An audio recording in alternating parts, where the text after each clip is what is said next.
صفوان بن أمية أي عمر بن وهب نك اللي ورجري أيكم مركا لبدود ومشركين ومكة أي جوغان وزمن النبي عليه الصلاة والسلام وقعدي دقال كي بدر بالغا سو نقدي تضباطن قالدنا waa laga laayay toddobaatan gaalo ana nabigu waa qafasho uu xiro uu qaatay labadanna waa qaraabo Umar ibn Wahab inankiisii wuxuu ku jiraa toddobaatan kala xiray Madiina loo qaatay buu ku jiraa xilli waqti dhahir ay tahay oo magaalada Makka waa magaalo kullu dadku ay kala seexdeen ayaa labadoodii baa meel wada fadhiistay dhagax agteeda wada fadhiisteen markaasay ka soo qaateen waqcadii dagaalkii badar dhibtii loo geystay iyo jabkii ku dhacay marka Umar ibn Wahab baa yiri hadaan maanta anigu aan heli lahaa dhibta Maxamed uu noo geystay iyo guusha Maxamed maanta uu naga helay to aanu adkeysan karna ma ahine sumcadii Quraysheed buu dilay hadaan heli lahaa maanta deyn la igu leeyahay cid loo raaco ubadkayga inay iga dayacmaan aan ka baqayna cid iga kafaala qaad hadaan heli lahaa magaalada Madiina intoon tago xeeladan ku tagana anu maanta waan haystaayo inankayga baa iga xidhan intu saban oran lahaaye Muhammad aniga soo kharijin lahaa buu yiri Safwan bin Umayya ayaa ka faa'iideysto yiri ma sameyn kartaa ha waan sameyn karaa ciyaalkaagana aniga ii keen oo ciyaalkayga ka mid noqonayaan deynka lagu leeyahay aniga halay soo raaca buu keen waa labadoodu kaliya Makka iyo Madiina masaafada u dhaxaysana waa taqaanaa la 400 kilometer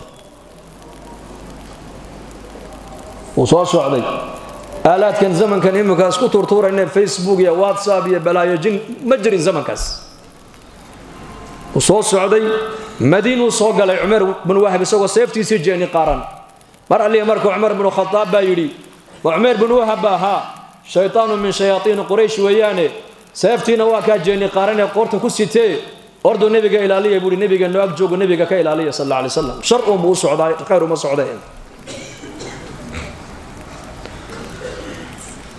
markaasuu ayaa rasuulka loo sheego lagu nabi Allah Umar bin Wahab soo galay magaalada soo saamahan Umar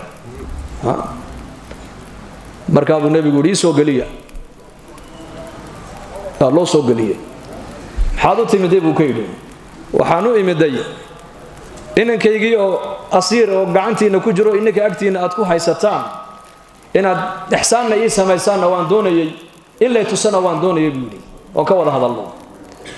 markaa uu nabigu ku yiri seeftana qoorta ku sidata maxay tahay hada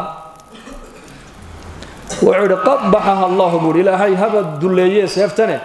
ma waxbay noo tartay buu dagaalkii badar iyadoo tan wadano Saudiga 7 naga laayay 7 naga soo qafashay naga soo xiray ma markaa uu nabigu ku yiri fariisa buu yiri arrinka ma harikaadu socoto aniga kaaga warramay oo fariista adigiya Safwan bin Umayya saacadu markay halka xilliga ahayd meel heblaayad fariisateen Makka markaasaad soo qaadateen dagaalkii badar dhibtii leeyni geystay markaasaad tiri hadan heli lahaa deynkayga cid maanta loo raaco ubadkaygana aanu dhiibo iga kafiil noqoto hadan heli lahaa Madiina intoon tagaan Maxamed aan kaga soo takhalusi lahaa fursadii buu ka faa'iideysto isaguna deynkiina uu ka qaaday ubadkaagiina uu ku dayactiray ee arrinkaadu socotay kaabo haaye kana hadda horteeda ku sheeganaysa maaha anigana ima dili kartida Ilaahay baa ilaaliyo rasuulku ku yiri ayaa nabiga uga waramay Allah baa uga waramay markaasuu ninkii yaabay markaasuu wallahi ya Muhammad wallahi baan ku dhaartay Ilaaha xaqiisa aad noogu yeedhaysid waan beeninaynay warka Ilaahay uu Jibriil kugu soo dhiibayna waan beeninaynay waana sida hadda adigu hadalka aad u dhigtay weeyaane warkay horeen sheegay waa waxba kama jiraan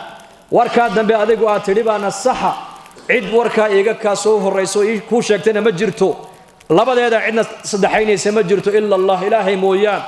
Ilaahay baan kugu dhaariyay buu aniguna waan ku rumeyn adigane Ilaahayna waa rumeyn tawxiidka ay qirbu ku yiri halkii buu ku qiray Ilaahay marka waxa dunyada ka dhacaya ka og waa Ilaahay